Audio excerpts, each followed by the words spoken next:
Assalamualaikum teman-teman, kenalin aku Kak Zakiyah yang akan menemani kalian semua untuk belajar nyiapin UTBK tahun 2024. Nah, di video kali ini aku akan ngebocorin ke kalian semuanya soal-soal asli PK atau pengetahuan kuantitatif tahun 2023 nih. Kalian pasti penasaran kan kayak gimana soal-soalnya? Yuk langsung aja kita bahas di video kali ini dan jangan di skip ya. Oke teman-teman, kita langsung ke soal yang pertama. Diketahui segitiga ABC dan FED adalah segitiga sebangun. Jadi ABC ini segitiga besar, kemudian FED segitiga yang kecil. Mereka adalah segitiga yang sebangun. Jika AB merupakan koordinat D, jadi di sini ada titik AB ya, koordinat D-nya, maka nilai A plus 2B berapa?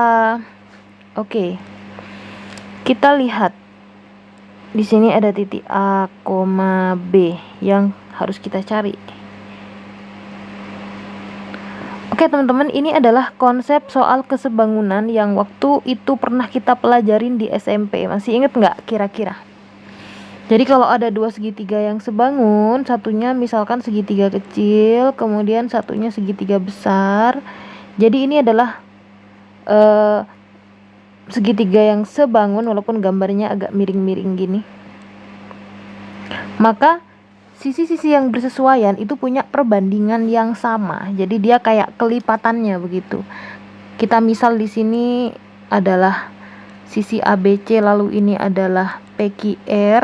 Maka kalau kita bandingin, misalkan kita bandingin sisi yang tegak sama yang mendatar ya. Jadi BA itu sebanding dengan, kalau di sini di segitiga besar berarti Q sama P, Q, P gitu. Paham ya? Jadi nanti ini caranya adalah dikali silang, atau kita lihat nanti kelipatannya berapa tuh panjang sisinya gitu. Nah, di soal ini diketahui adalah titik-titik koordinat. Maka untuk mencari titik koordinatnya D, kita butuh tahu panjangnya ED itu berapa. Nah, berarti kita bandingin nanti segitiga ini, kita bandingin si tegak sama si horizontal aja ya, karena kalau yang ini tuh ini nggak kepake, ini yang miring ini. Cuman segitiganya kayaknya agak aneh ya teman-teman ya, karena gini, dari E ke D ini kan panjang sekali, terus E ke F ini pendek ya, maka EF ini sebenarnya adalah sisi BA. Ini sepertinya gambarnya agak kurang hati-hati, maka BC ini kita bandinginnya nanti sama si ED sebenarnya. Oke, aku gambar lagi aja ini segitiganya. Jadi kira-kira segitiganya tuh seperti ini. Maka di sini adalah E dan F, kemudian ini D-nya. Kan ED lebih panjang dari EF ya.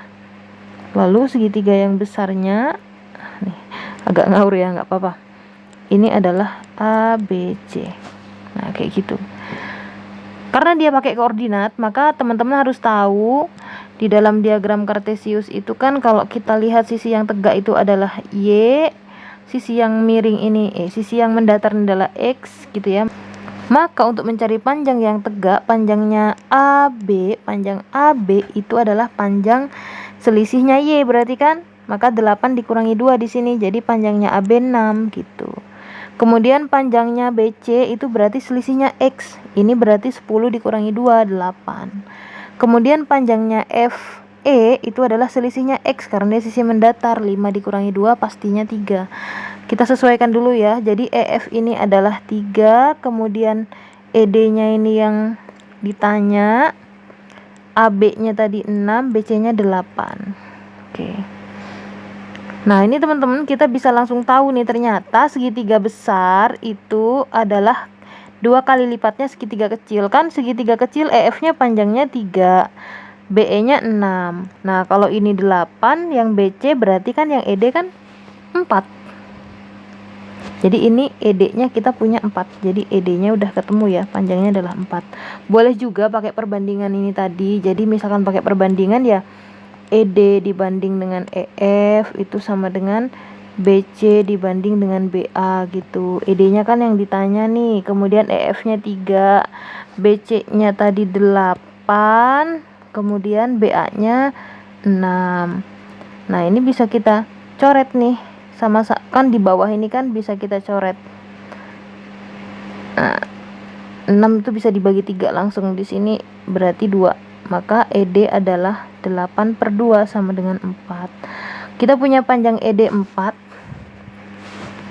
Ternyata panjang ED-nya adalah 4 ya teman-teman ya, 4. Maka berarti koordinatnya D ini berapa nih, titik D ini? Kalau X-nya kan pastinya tetap ya, 2. Jadi A-nya ini adalah 2. Kemudian B-nya ini panjangnya Y, berarti kita harus mencari panjangnya Y. Jadi jaraknya E ke D adalah 4. Berarti kan 10 dikurang 4. Jadi ini 10 dikurang dengan 4 teman-teman. 10 dikurangi 4 berapa? 6 gitu. Ya kan? Jadi koordinat D kita udah punya 2,6. Maka berapakah A tambah 2B? A tambah 2B berarti 2 ditambah 2 dikali 6 sama dengan 2 ditambah 12 sama dengan 14. Jadi jawabannya adalah C, 14. Lanjut ke soal nomor 2. Masih konsep kesebangunan ya, ini sepertinya. Oh ya betul, cuman yang ditanya adalah luas segitiga JKL. Luas segitiga JKL. Oke, kita lihat. Segitiga EFG dan JKL ini sebangun. Kalau kita gambar lagi segitiganya di luar, kita gambar baru ya. Nah, ini segitiga JKL-nya aku puter ya. Aku puter berlawanan jarum jam sebesar 90. Jadi L-nya di sini, K-nya di sini, J-nya di sini. Koordinatnya dia sama caranya kayak tadi. Jadi kalau ini dia adalah sisi tegak, maka kita harus cari selisih panjang Y-nya. Nah, ini tuh kan kayak 2 min 1. Jadi ini 2 min 1 tuh berarti jaraknya 3. 2 min 1 ya teman-teman ya. Jadi tandanya juga ngaruh. Kalau ini KL-nya ini nggak diketahui. Oke, segitiga yang besar sekarang. Nah, ini sudah kelihatan ya, sisi tegaknya 14, kemudian sisi mendatarnya adalah 6. Oke, kita punya panjangnya KJ adalah 3, kemudian panjangnya ini nggak diketahui. Kemudian panjang segitiga yang besar. Segitiga yang besar ini tadi adalah EFG panjangnya 6, ini 14. Nah, kelihatan ya teman-teman ya, ini juga lagi-lagi 2 kali lipatnya nih, ya kan? Jadi dia dikali 2, berarti ini berarti dibagi 2. Maka dia 7. Jadi kita punya panjangnya KL itu 7. Nah, ditanya adalah luas segitiga JKL. Masih ingat nggak rumusnya luas segitiga? Luas segitiga itu adalah setengah dikali alas kali tinggi. Setengah dikali alasnya segitiga JKL berapa? 3. Tingginya berapa? 7, ya kan? Maka 3 kali 7 21. 21/2 itu adalah 10,5 atau 10,5 ya. Jadi jawabannya adalah E. Nah, lanjut ke soal nomor 3. Jadi ini ada segitiga siku-siku, diketahui sin C adalah akar 3/3. Jadi siku-sikunya di B. Nah, ini tuh trigonometri ya teman-teman ya. Masih inget nggak rumusnya? Jadi kalau ada sebuah segitiga siku-siku, nah kemudian kita misalkan siku-sikunya ini di B, emang siku-sikunya di B ya. Kemudian kita misalkan di depan sudut siku-siku ini itu ada sudut alfa gitu ya. Kemudian diketahui panjang sisinya di sini A misalnya, kemudian di sini B, kemudian di sini C. Maka sin dari sudut alfa itu adalah, masih ingat nggak? Demi. Nah, dulu kita ngafalnya gitu ya, demi. Maksudnya apa? Depan sudut dibagi sisi miring gitu. Kalau cos alfa itu adalah, nah ini sami. Jadi sisi di samping sudut dibagi dengan sisi miring. Kalau tan Itu kan desa, depan dibagi dengan samping. Kita di sini hanya butuh yang sin ya. Diketahui sin C, nah sudutnya di sini nih, sudut C gitu ya. Itu adalah akar 3/3. Tadi sin apa? Demi. Berarti yang akar 3 ini adalah depan sudut ya. Maka akar 3-nya di sini, yaitu panjang AB. Kemudian sisi miringnya adalah 3, yaitu panjangnya AC. Manakah dari keempat pernyataan berikut yang bernilai benar? Kita cek satu-satu ya, kita cek masing-masing. 3AB sama dengan 2AC. 3AB sama dengan 2AC. 3 kali akar 3 apakah sama dengan 2 dikali 3? Salah ya. Jadi pernyataan satu ini salah. Nah. Cos alfa, cos A sama dengan akar 6/3. Nah, sekarang sudutnya kita pindah di sini nih. Jadi di sini sudutnya adalah sudut A. Dimintanya cos. Kalau cos tadi apa? Kalau cos kan sami. Sami gitu ya. Nah, karena sudutnya sekarang pindah di alfa, berarti yang sisi sampingnya sudut tuh sekarang yang sisi AB. Ini. Maka dia harusnya adalah akar 3/3 ya. Berarti ini salah. Nah, di sini butuh panjang BC nih. Di sini ada BC nih. BC. Kita pakai Pitagoras ya.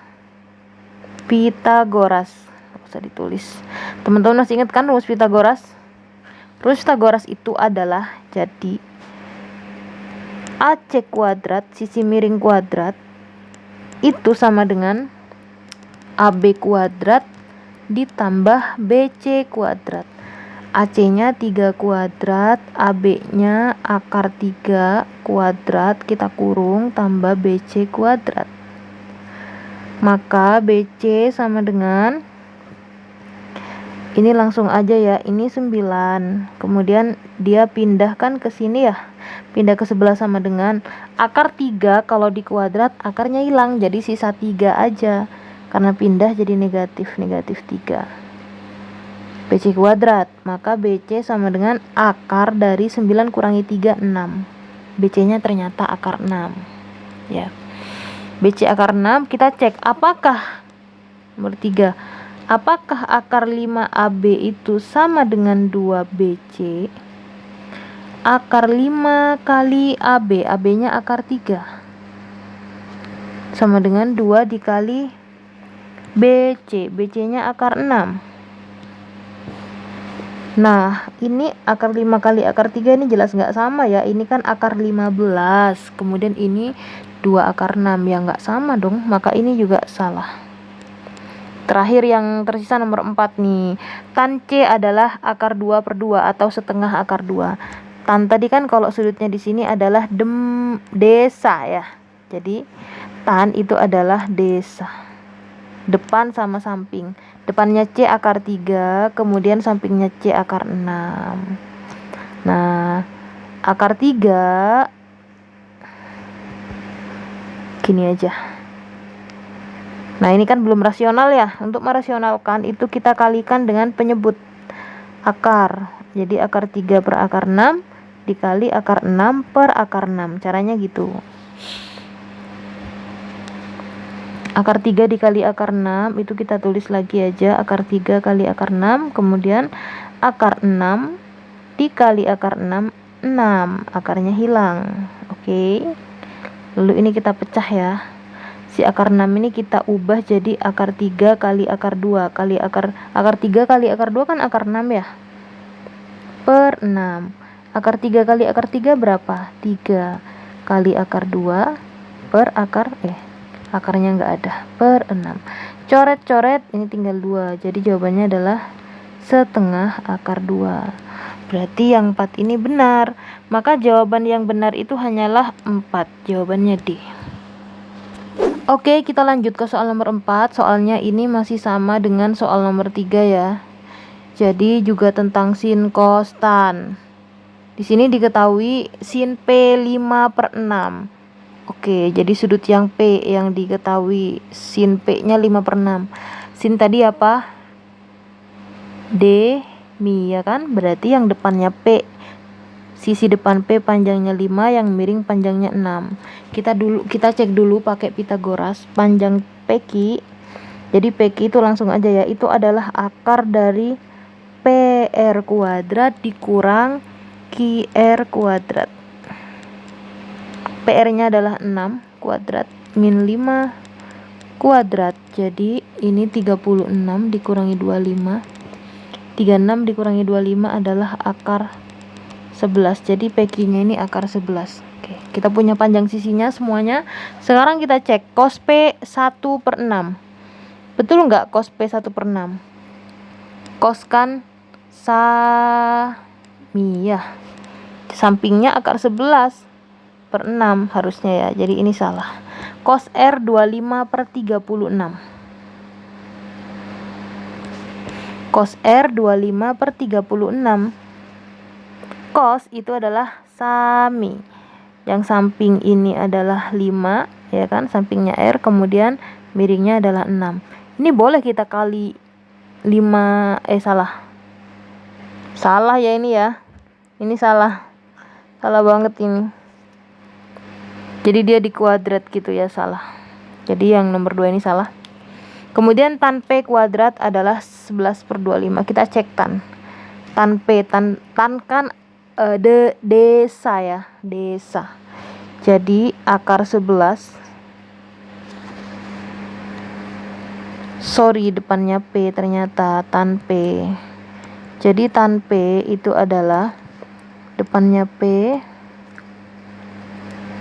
5 per akar 11. Karena dia mintanya kuadrat, maka ini juga kita kuadrat. Jadi 25 per akar 11 kali akar 11 kan 11 ya. Jadi yang 3 juga salah. Ya, bukan 11/25 tapi 25/11. Kemudian sin R adalah akar 11/6. Sin R akar 11/6. Betul ya. Jadi sin kan adalah nih, depannya R itu adalah akar 11 per miringnya itu 6. Jadi ini betul. Jadi jawabannya adalah D. Oke, kita lanjut ke soal berikutnya. Diketahui barisan bilangan min 17, min 14, min 11 merupakan barisan aritmatika. Barisannya aritmatika, deretnya ini. Berarti kalau aritmatika nanti kita tahu selisihnya tuh pasti sama ya setiap suku. Berapakah banyaknya dari 4 pernyataan berikut yang bernilai benar berdasarkan informasi di atas? Yang pertama, setiap suku barisan adalah negatif. Benar nggak? Kita cek dulu nih selisihnya. Selisihnya ini kan kesini kan plus 3. Ini berarti selanjutnya plus 3 semua ya. Kalau dia positif, pasti kan nanti ke kanan angka ini akan positif gitu. Maka ini jelas salah. Ya, kita buktikan aja. Min 17, min 14, min 11, tambah 3 itu min 8, kemudian min 5, kemudian min 2, kemudian 1, dan seterusnya. Tuh kan ada yang positif ya. Tentu nanti ke sana lagi ke kanan positif. Jadi yang pertama salah. Yang kedua, jumlah setiap 3 suku berurutan adalah ganjil. Nah, perhatikan ini sukunya. Itu di sini ganjil, ini genap. Ganjil, genap. Gitu terus ya. Ganjil, genap. Ganjil dan seterusnya. Nah, teman-teman harus ingat, ganjil kalau ditambah ganjil, gan tambah gan, itu pasti genap, gen. Tapi kalau genap ditambah ganjil atau sebaliknya, itu pasti ganjil. Ya kan? Kalau genap tambah genap pasti genap ya. Oke, kita lihat 3 suku berurutan. Misal nih kita ambil suku pertama dan 2 suku setelahnya. Kan 3 suku berurutan ya. Ganjil kemudian ganjil. Ganjil tambah ganjil kan genap, ya kan? Kemudian ditambah genap pasti genap. Oh, jawabannya ini genap. Tidak mesti ya, dan ini tidak ada ketentuan juga nih suku berurutan. 3 suku berurutan itu suku yang pertama dulu kah, atau nanti suku yang kedua dengan suku berikutnya. Ini kalau misalkan tetap genap berarti jelas. Jadi ini nggak tentu sih sebenarnya ya, nggak ada ketentuan. Jadi sebenarnya ini udah jelas salah sih pernyataan 2 ini. Kita cek coba. Ini kan genap ditambah genap, genap. Ditambah ganjil, ganjil. Tapi nanti lagi ganjil ketemu genap, ketemu ganjil genap, jadi nggak tentu. Maka nomor 2 ini jelas salah. Kita cek nomor 3. -1 merupakan salah satu suku barisan. Nah, di sini nggak ada -1 ya. Nah, dari ini kan tadi kita sudah gambar nih, nggak ada -1. Jadi setelah -2 langsung 1. Nggak ada. Jadi yang ketiga juga salah. Sebenarnya ini dasar banget ya, tapi kayak menipu sih. Setiap selisih 2 suku ganjil barisan adalah kelipatan 6. Selisih 2 suku ganjil. Oke, 2 suku ganjil. Kita cek nih 2 suku ganjil. Perhatikan teman-teman. 17 ke -11 ini kan ya suku ganjil. Kemudian nanti 11. Jadi 17 ke 11, 11 ke -5. Bagaimana kalau kita buat lagi aja deretnya? -17, -14, -11, -8, -5, -2, 1 dan seterusnya. Selisih setiap 2 suku ganjil. Nah, kan ini kan kesini tadi bedanya +3. Kemudian ini +3. Jelas saja selisihnya dia +6. Ini juga +6 pasti. Tuh kan? Ini juga +6 dan seterusnya. Maka ini benar. Jadi jawabannya adalah sorry. Banyaknya dari 4 pernyataan ya. Banyaknya cuma 1. Jadi hanya 1 pernyataan yang benar. Kita lanjut ke soal nomor 6. Diambil 3 bilangan secara acak dari 5 bilangan asli. Bilangannya itu 3, 5, 7, Mn. Apakah hasil kali ketiga bilangan tersebut ganjil? Ini soal HOTS ya. Agak susah ini. Nah, di sini kita disuruh memutuskan apakah dengan pernyataan 1 atau 2 ini cukup atau dua-duanya bisa menjawab pertanyaan. Kita lihat dulu. 3, 5, 7, kemudian Mn. Kita lihat dari si 3, 5, 7 ini kan semuanya adalah bilangan-bilangan ganjil ya teman-teman ya. Jadi ini adalah ganjil, ini ganjil, ini ganjil. Mn ini kita nggak tahu tuh dia ganjil apa genap, ya kan? Tapi di sini kita dikasih pernyataan pertama kalau M ditambah N itu hasilnya adalah ganjil. Ingat teman-teman, gimana tadi? Penjumlahan bilangan genap dengan ganjil itu menghasilkan bilangan ganjil. Atau sebaliknya, ganjil dengan genap itu menghasilkan bilangan ganjil ya. Kita misalkan dari pernyataan pertama ini, anggaplah yang M itu adalah genap. Kemudian N ini adalah ganjil. Iya kan? Maka seandainya kita memilih kan 3, 5, 7 ganjil ya. Terserahlah kita memilih 3, 5 dan M atau 5, 7 dan M. Oh ya, kita ke konsep perkalian dulu ya. Perkalian itu kalau ganjil dengan ganjil itu hasilnya adalah ganjil. Kalau genap dengan genap hasilnya adalah genap. Tapi kalau ganjil dengan genap itu genap ya. Seandainya sekarang kita mulai memilih angka. Seandainya kita memilih 3, 5 ya kan, ganjil-ganjil ya. Kemudian dengan M ini tadi kan kita misalkan genap ya. Maka ganjil dikali ganjil itu jelas ganjil. Tapi dikali genap itu genap. Oke. Tapi bisa aja si M itu juga nanti dia ganjil kan? Jadi ini kalau misalkan kita balik lagi permisalannya, jadi si M ini juga bisa aja dia ganjil, ya kan? Atau kalau dia ganjil berarti N-nya harus genap gitu ya.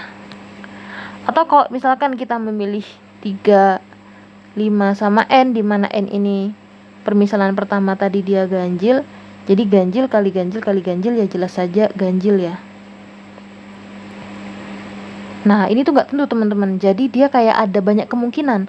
Kalau sudah banyak kemungkinan begini, untuk soal-soal kita disuruh memutuskan, itu berarti sudah tidak bisa untuk menjawab pertanyaan ya. Jadi gak jelas gitu, gak pasti. Maka ini belum cukup nih yang pernyataan pertama. Nah, kita cek pernyataan kedua ya. M dikali N itu hasilnya adalah bilangan ganjil. Wah, kalau perkalian menghasilkan ganjil itu adalah hanya bilangan ganjil dengan ganjil ya teman-teman ya. Maka jelas di sini si M-nya juga ganjil, N-nya juga ganjil.